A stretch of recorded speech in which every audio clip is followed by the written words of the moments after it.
ಮನೆ ಅಳಿಯ ಮಾವನ ಹೊಸ ಹೆಂಡತಿ ಜೊತೆ ಅಫೇರ್ ಹಾಗೂ ಎಸ್ಕೇಪ್. ವಿವೇಕ್ ತನ್ನ ಗೆಳೆಯನ ಜೊತೆ ಎಣ್ಣೆ ಹೊಡೆಯುತ್ತಾ ಇರುತ್ತಾನೆ. ಆಗ ಅಲ್ಲಿಗೆ ವಿವೇಕ್ ಹೆಂಡತಿ ಕಾಮಿನಿ ಬರುತ್ತಾಳೆ. ವಿವೇಕ್ಗೆ ಕಾಮಿನಿ ಇಷ್ಟವಿರುವುದಿಲ್ಲ. ಆಸ್ತಿಗಾಗಿ ಅವಳನ್ನು ಮದುವೆ ಆಗಿರುತ್ತಾನೆ. ಅವನು ಮಾವನ ಮನೆಯಲ್ಲಿ ಇರುತ್ತಾನೆ. ಆಗ ಕಾಮಿನಿ ವಿವೇಕ್ಗೆ ಎಷ್ಟು ಎಣ್ಣೆ ಹೊಡೆಯುವುದು ಎಂದು ಬೈದು ವಿವೇಕ್ನ ಗೆಳೆಯನಿಗೂ ಬೈದು ಅಲ್ಲಿಂದ ಕಳಿಸುತ್ತಾಳೆ. ನಂತರ ಕಾಮಿನಿ ವಿವೇಕ್ಗೆ ನಿನಗೆ ಇನ್ನೂ ನಶೆ ಭರಿಸುತ್ತೇನೆ ಎಂದು ತನ್ನ ರೂಮಿಗೆ ಎಳೆದುಕೊಂಡು ಹೋಗುತ್ತಾಳೆ. ನಂತರ ಅವನ ಜೊತೆ ಬಲವಂತವಾಗಿ ರೊಮ್ಯಾನ್ಸ್ ಮಾಡಲು ನೋಡುತ್ತಾಳೆ. ಆಗ ವಿವೇಕ್ ಅವಳನ್ನು ತಳ್ಳಿ ನಿನಗೆ ಯಾವಾಗಲೂ ಮೂಡ್ ಬರುತ್ತದೆ ಎಂದು ಬೈಯುತ್ತಾನೆ. ಆಗ ಕಾಮಿನಿ ಮದುವೆಗೆ ಮುಂಚೆ ನೀನೇ ಬರುತ್ತಿದ್ದೆ, ಈಗ ನಿನಗೆ ನನ್ನ ಮೇಲೆ ಇಂಟ್ರೆಸ್ಟ್ ಕಮ್ಮಿಯಾಗಿದೆ, ನಾನು ಅಪ್ಪನಿಗೆ ಹೇಳುತ್ತೇನೆ ಎಂದು ಹೇಳುತ್ತಾಳೆ. ಆಗ ಮನೆಯ ಕಾಲಿಂಗ್ ಬೆಲ್ ಆಗುತ್ತದೆ. ಕಾಮಿನಿ ಬಾಗಿಲು ತೆಗೆದಾಗ ಅವಳ ಅಪ್ಪ ಸೂರಜ್ ಲಾಲ್ ಬಂದಿರುತ್ತಾನೆ. ಆಗ ಕಾಮಿನಿ ವಿವೇಕ್ ಬಗ್ಗೆ ಹೇಳಲು ಹೋಗುತ್ತಾಳೆ. ಆಗ ಸೂರಜ್ ಲಾಲ್ ನಾನು ನಿಮಗೊಂದು ಸಿಹಿ ಸುದ್ದಿ ಕೊಡುತ್ತೇನೆ ಎಂದು ತನ್ನ ಹೊಸ ಹೆಂಡತಿ ಸುಕನ್ಯಾಳನ್ನು ಕರೆಯುತ್ತಾನೆ. ಅವಳಿನ್ನು ಚಿಕ್ಕ ವಯಸ್ಸಿನ ಯುವತಿಯಾಗಿರುತ್ತಾಳೆ. ಆಗ ವಿವೇಕ್ ಮತ್ತು ಕಾಮಿನಿ ಇಬ್ಬರೂ ಶಾಕ್ ಆಗುತ್ತಾರೆ. ಆಗ ಸೂರಜ್ ಲಾಲ್ ಸುಕನ್ಯಾಳನ್ನು ಇಬ್ಬರಿಗೂ ಪರಿಚಯ ಮಾಡಿಸುತ್ತಾನೆ. ಆಗ ಕಾಮಿನಿ ಕೋಪದಿಂದ ಅಪ್ಪ ನಿಮಗೆ ನಾಚಿಕೆ ಆಗುವುದಿಲ್ಲವಾ, ನನ್ನ ವಯಸ್ಸಿನ ಹುಡುಗಿಯನ್ನು ಮದುವೆಯಾಗಿದ್ದೀರಲ್ಲ ಎಂದು ಬೈದು ಅಲ್ಲಿಂದ ಹೋಗುತ್ತಾಳೆ. ಆಗ ಸೂರಜ್ ಲಾಲ್ ನೀನೇನು ಬೇಜಾರಾಗಬೇಡ, ಅವಳೇ ಸರಿ ಹೋಗುತ್ತಾಳೆ ಎಂದು ಸುಕನ್ಯಾಗೆ ಹೇಳುತ್ತಾನೆ. ಆಗ ವಿವೇಕ್ ಮಾವ ನೀವೇನು ಚಿಂತೆ ಮಾಡಬೇಡಿ, ನಾನಿದ್ದೇನೆ ಎಂದು ಹೇಳಿ ಆ ರಾತ್ರಿ ಅವರ ರೂಮನ್ನು ಫಸ್ಟ್ ನೈಟ್ಗಾಗಿ ರೆಡಿ ಮಾಡುತ್ತಾ ಇರುತ್ತಾನೆ. ಆಗ ಅಲ್ಲಿಗೆ ಸುಕನ್ಯಾ ಬರುತ್ತಾಳೆ. ಅವಳ ಸೆರಗು ಮಂಚಕ್ಕೆ ಸಿಕ್ಕಿ ಹಾಕಿಕೊಳ್ಳುತ್ತದೆ. ಅವಳು ಬಿಡಿಸಲು ಪ್ರಯತ್ನ ಮಾಡುತ್ತಿರುತ್ತಾಳೆ. ಆಗ ವಿವೇಕ್ ಅವಳ ಕೈಯನ್ನು ಹಿಡಿದುಕೊಳ್ಳುತ್ತಾನೆ. ನಾನೇ ಬಿಡಿಸುತ್ತೇನೆ ಎಂದು ಹೇಳಿ ಅವಳ ಸೆರಗನ್ನು ಬಿಡಿಸುತ್ತಾನೆ. ಆಗ ಇಬ್ಬರಲ್ಲೂ ಆಕರ್ಷಣೆ ಶುರುವಾಗುತ್ತದೆ. ಆಗ ವಿವೇಕ್ ನಾನೀನು ಬರುತ್ತೇನೆ ಎಂದು ಹೇಳಿ ಹೋಗುತ್ತಿರುತ್ತಾನೆ. ಆಗ ಸುಕನ್ಯಾ ನನಗೆ ಭಯವಾಗುತ್ತಿದೆ ಎಂದು ಹೇಳುತ್ತಾಳೆ. ಆಗ ವಿವೇಕ್ ನಿಮ್ಮಂಥ ಚಿಕ್ಕ ವಯಸ್ಸಿನ ಯುವತಿಯರಿಗೆ ಇದೆಲ್ಲ ಮಾಮೂಲಿ, ನಿಮಗೆ ಈಗ ಇಷ್ಟವಿಲ್ಲದಿದ್ದರೆ ನೀವು ಬೇಕಾದರೆ ತಡೆಯಬಹುದು ಎಂದು ಹೇಳುತ್ತಿರುತ್ತಾನೆ. ಆಗ ಸೂರಜ್ ಲಾಲ್ ಬರುತ್ತಾನೆ. ವಿವೇಕ್ ರೂಮಿನ ಬಾಗಿಲು ಹಾಕಿಕೊಂಡು ಅಲ್ಲಿಂದ ಹೋಗುತ್ತಾನೆ. ಸುಕನ್ಯಾ ಮಂಚದ ಮೇಲೆ ಕೂತಿರುತ್ತಾಳೆ. ಅವಳಿಗೆ ತುಂಬಾ ಭಯವಿರುತ್ತದೆ. ಆದರೂ ಸೂರಜ್ ಲಾಲ್ ಸುಕನ್ಯಾ ಜೊತೆ ಬಲವಂತವಾಗಿ ರೊಮ್ಯಾನ್ಸ್ ಶುರು ಮಾಡುತ್ತಾನೆ. ಅದನ್ನು ವಿವೇಕ್ ನೋಡಿ ಕೋಪಗೊಳ್ಳುತ್ತಾ ಇರುತ್ತಾನೆ. ಸೂರಜ್ ಲಾಲ್ ಸುಕನ್ಯಾ ಅಳುತ್ತಿದ್ದರೂ ಬಿಡದೆ ಅವಳನ್ನು ಬಲವಂತವಾಗಿ ಅನುಭವಿಸುತ್ತಾನೆ. ಈ ಕಡೆ ವಿವೇಕ್ ಅದನ್ನೇ ನೆನೆಸಿಕೊಂಡು ಮಲಗಿರುತ್ತಾನೆ.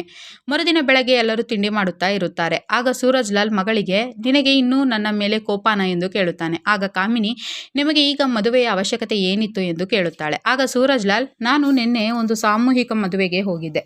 ಅಲ್ಲಿ ಸುಕನ್ಯಾಳನ್ನು ಮದುವೆ ಆಗುವ ಹುಡುಗ ಓಡಿ ಹೋಗಿದ್ದ. ಇವರು ತುಂಬ ಬಡ ಕುಟುಂಬದವರು, ಅದಕ್ಕೆ ಸಹಾಯ ಆಗಲಿ ಎಂದು ನಾನು ಮದುವೆ ಆಗಿದ್ದು ಎಂದು ಕಾಮಿನಿಗೆ ಹೇಳುತ್ತಾನೆ. ಆಗ ಕಾಮಿನಿಗೆ ಸಮಾಧಾನವಾಗುತ್ತದೆ. ನಂತರ ಸೂರಜ್ ಲಾಲ್ ಮಗಳಿಗೆ ನಿನಗೆ ಇವತ್ತು ನಾನು ಶಾಪಿಂಗ್ ಮಾಡಿಸುತ್ತೇನೆ ಎಂದು ಕರೆದುಕೊಂಡು ಹೋಗುತ್ತಾನೆ. ವಿವೇಕ್ ಅವರ ಜೊತೆ ಹೋಗದೆ ಮನೆಯಲ್ಲೇ ಕುಳಿತುಕೊಳ್ಳುತ್ತಾನೆ. ಈ ಕಡೆ ಸುಕನ್ಯಾ ಇನ್ನೂ ರೂಮಿನಲ್ಲಿ ಮಲಗಿರುತ್ತಾಳೆ. ನಂತರ ಅವಳು ಎದ್ದಾಗ ಅವಳ ಮೈ ಮೇಲೆ ತುಂಬ ಗಾಯಗಳಾಗಿರುತ್ತದೆ. ಸೂರಜ್ ಲಾಲ್ ಅವಳ ಜೊತೆ ಹಿಂಸೆಯಿಂದ ಮೊದಲ ರಾತ್ರಿ ಆಚರಿಸಿರುತ್ತಾನೆ. ಆಗ ಸುಕನ್ಯಾ ರೂಮಿಗೆ ವಿವೇಕ್ ಬರುತ್ತಾನೆ. ಅವಳ ಪಕ್ಕ ಕೂತುಕೊಂಡು ನಿಮಗೆ ತುಂಬ ನೋವಾಗಿದೆ ಅನಿಸುತ್ತದೆ, ನಿಮ್ಮ ಗಾಯಗಳಿಗೆ ಔಷಧಿ ಹಚ್ಚುತ್ತೇನೆ ಎಂದು ಅವಳ ಗಾಯಕ್ಕೆ ಔಷಧಿ ಹಾಕುತ್ತಾನೆ.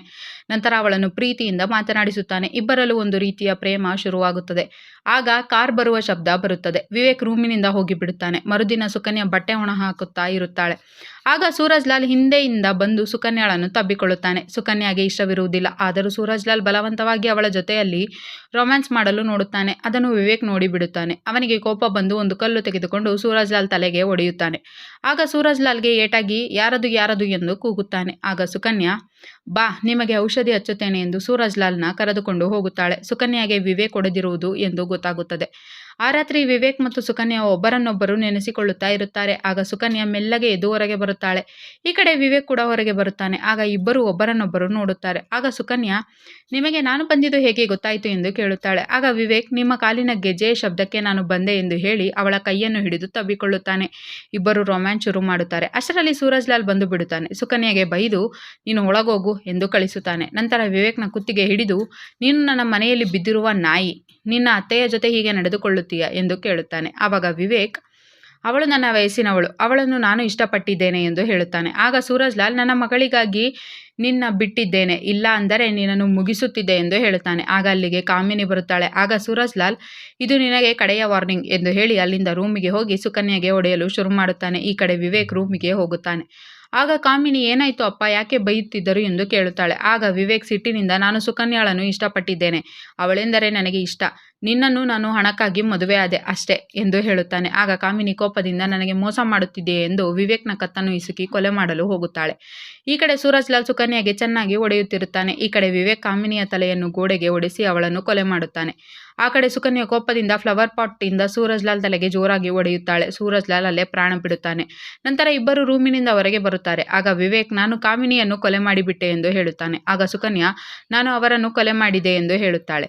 ಆಗ ವಿವೇಕ್ ಸರಿ, ಈಗ ನಾವಿಬ್ಬರು ಇಲ್ಲಿಂದ ಓಡಿ ಹೋಗೋಣ, ದೂರ ಹೋಗಿ ನೆಮ್ಮದಿಯ ಜೀವನ ಮಾಡೋಣ ಎಂದು ಇಬ್ಬರು ಅಲ್ಲಿಂದ ಓಡಿ ಹೋಗುತ್ತಾರೆ. ಕತೆ ಇಲ್ಲಿಗೆ ಮುಗಿಯುತ್ತದೆ. ಈ ವಿಡಿಯೋವನ್ನು ಪೂರ್ತಿ ನೋಡಲು ವಿ ಮೋಷನ್ಸ್ ಎಂಬ ಯೂಟ್ಯೂಬ್ ಚಾನೆಲ್ ಅಲ್ಲಿ ರಂಗೀಲಾ ದಾಮಾದ್ ಜಬ್ ಬನಾ ಘರ್ ಜಮೈ ಎಂದು ಹುಡುಕಿ ನೋಡಬಹುದು.